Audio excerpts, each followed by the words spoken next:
Imagine being born into old Hollywood royalty. Your dad is Gary Cooper.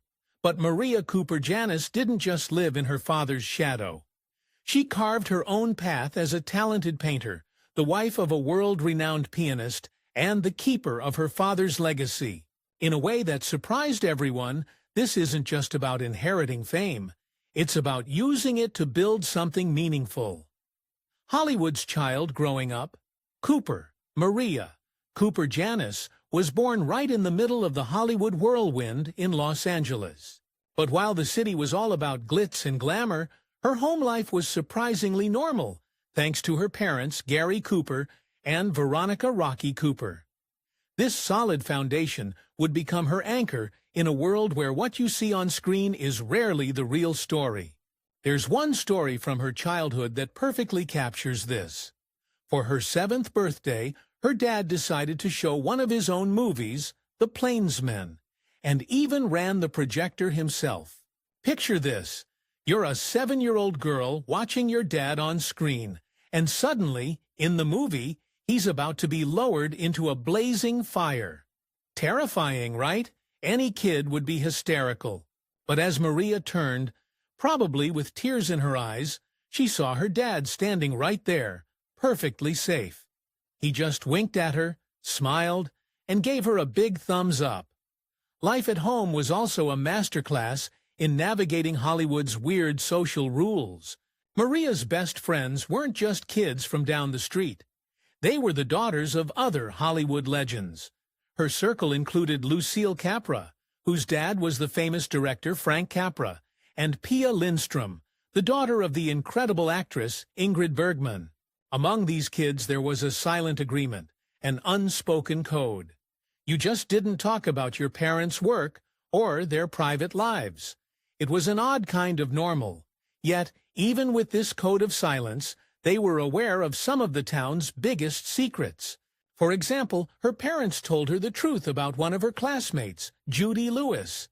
The world knew her as the adopted daughter of actress Loretta Young, but Maria knew the secret. Judy's real father was Clark Gable. At that time, if that truth had come out, it would have been a massive scandal that could have destroyed both of their careers. Growing up with that kind of knowledge must have been incredibly strange. This idea of protecting family history wasn't something Maria invented. It was something she learned at home, especially from her mother. Veronica "Rocky" Cooper was an amazing photographer and a meticulous record keeper. She filled album after album with photographs, carefully labeling each one, documenting their entire family story, from before her parents even got married in 1933, all the way until her father passed away in 1961. These albums were their life in pictures, at home, traveling, dressed up, and dressed down. They became the heart and soul of the beautiful book Maria would later write, Gary Cooper Off Camera, A Daughter Remembers. Maria even says the book is in large part hers, giving her mom full credit. While her last name was Cooper, Maria was determined to be known for her own creations. She didn't want to just live off her father's fame.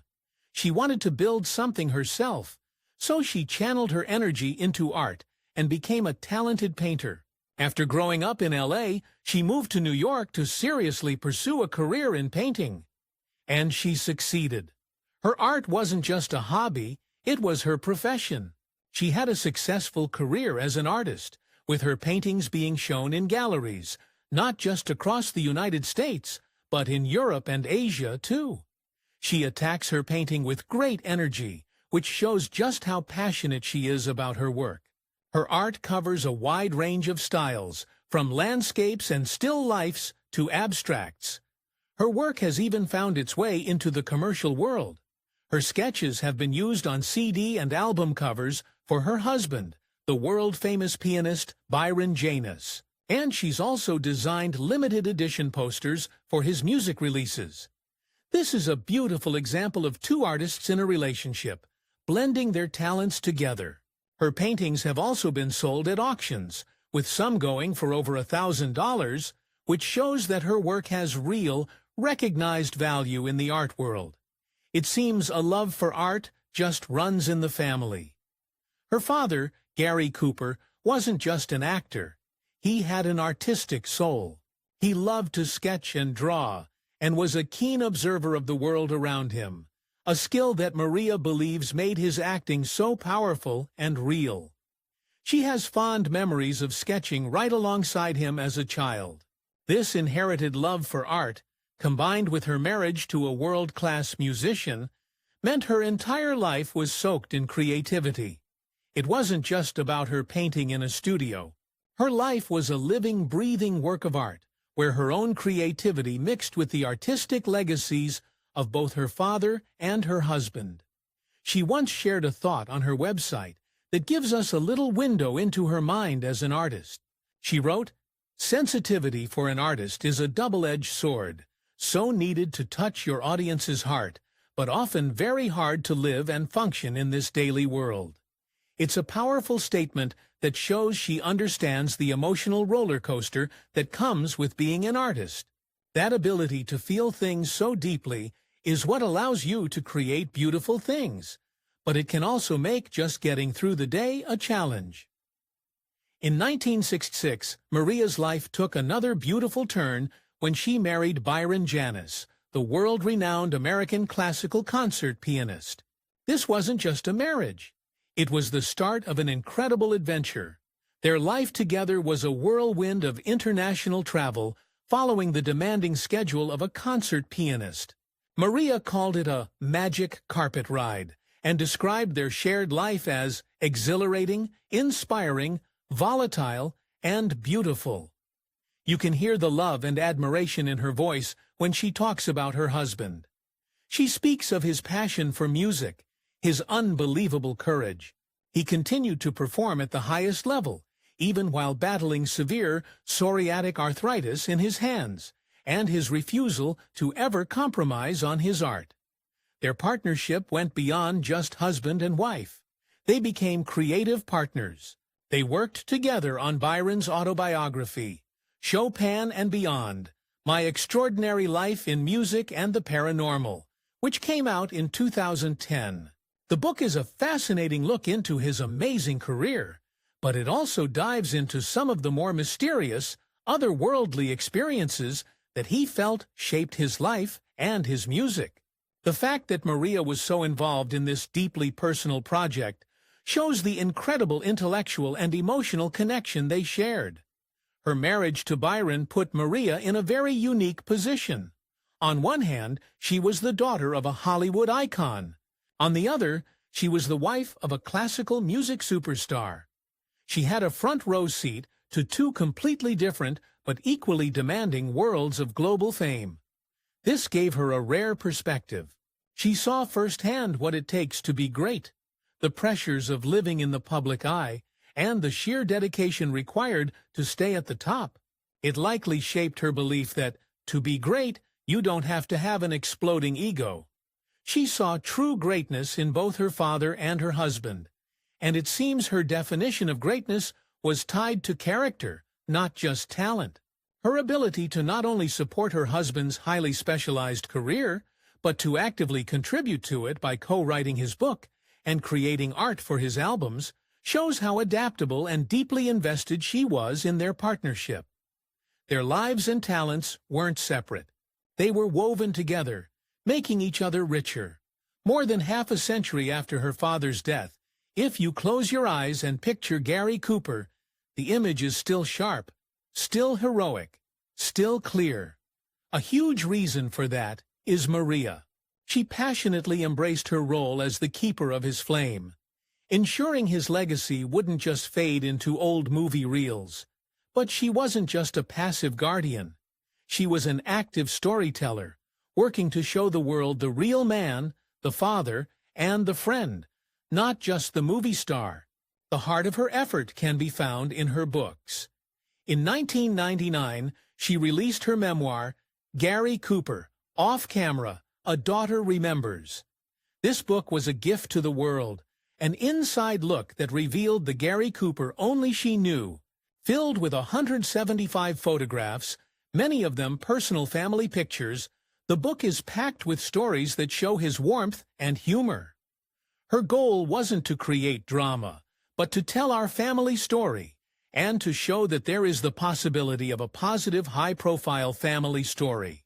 And in a truly selfless move, 100% of the money from the book goes to the Gary Cooper Endowed Support Fund for Indigenous Cultures at USC. Later, in 2011, she worked with author G. Bruce Boyer on Gary Cooper Enduring Style. With a foreword by fashion icon Ralph Lauren, this book focused on Cooper's incredible sense of fashion and timeless cool, again using never-before-seen personal photos to highlight his sophisticated grace and cultivated taste. Maria also knew the power of film and television to tell a story. She collaborated on several TV specials for networks like TNT and A&E. She also worked on a fascinating feature-length documentary called The True Jen, which explored the complicated 20-year friendship between her father and the famous writer Ernest Hemingway. In a beautiful touch that brought her two worlds together, the musical score for the documentary was composed by her husband, Byron Janis. Her production work didn't stop there. She also co-produced The Byron Janis Story, a PBS documentary about her husband's incredible life. Perhaps her most monumental project has been the careful preservation of her family's entire history. She and her team began the massive task of organizing everything she had saved: the Gary Cooper papers, his personal belongings, letters, family home movies, and countless other treasures. The goal was to launch a major exhibition at the University of Southern California, creating a living archive for future students, researchers, and fans. She also wanted to honor the things her father was passionate about. Gary Cooper grew up in Montana and had a deep respect for indigenous cultures. To honor this, Maria established the Gary Cooper Endowed Support Fund for Indigenous Cultures at USC. She didn't stop there. She also created the Gary Cooper Scholarship for American Indian students in film and television at USC. These aren't just symbolic gestures. They are active, life-changing initiatives that connect her father's name to supporting and empowering a new generation of indigenous artists and filmmakers. Through all these different avenues, books, films, archives, and philanthropy, Maria Cooper Janis has actively shaped how we remember Gary Cooper. She has taken us beyond the screen and shown us the real man. By sharing these deeply personal family materials, she has given us a gift of authenticity that no biographer could ever match. Maria's desire to give back doesn't stop with protecting her father's memory. Her life's work shows a broad compassion for many different causes, reflecting a deep sense of responsibility that was clearly instilled in her from a young age. Her work with the American Arthritis Foundation is especially personal, given her husband Byron Janis's courageous battle with the disease. Living a life surrounded by music, it's no surprise she also serves on the board of Pro Musican, an organization that helps young, talented musicians build their careers. Her philanthropic work also includes the Neuropathy Foundation and a role as an active board member for the American Society for Psychical Research, or ASPR. This interest might seem surprising, but it connects back to the paranormal experiences she helped her husband write about in his autobiography. This wide range of causes, from health to the arts to scientific research, shows that Maria's desire to make a difference is woven into the fabric of who she is. It's a direct reflection of a lesson her father taught her. He used to tell her, "Never forget, life doesn't owe you a goddamn thing. Work and give back in your own way as best you can." Looking at the incredible variety of her charitable work, it's clear she took that advice to heart. Maria Cooper Janis is not someone who is content to sit back and let the history books do the talking. She remains a vibrant, active public figure, constantly finding new ways to share her father's story and her own incredible experiences. She frequently gives lectures on growing up in Hollywood, sometimes appearing with her old friend Joan Benny, the daughter of comedian Jack Benny. These talks aren't dry history lessons. They are living, breathing windows into a lost era, told by someone who was actually there. In recent years, she's smartly embraced modern media to connect with younger generations. She's appeared on podcasts like Forgotten Hollywood, sharing wonderful stories about her father and his films. Her dedication is also on full display at public events. She was the star of the first annual Gary Cooper Film Fest in Southampton, New York. At this festival, she didn't just give a speech, she connected with people. She shared personal stories. She let amazed attendees hold her father's actual Oscar for High Noon. And she spoke from the heart about her wish for the under-40 generation to discover and connect with her father's legacy. These appearances are so important. They turn history into a conversation. By actively sharing her memories and her insights, Maria Cooper Janis builds a bridge from the past to the present, making the legendary figures of Hollywood's golden age feel real and relatable.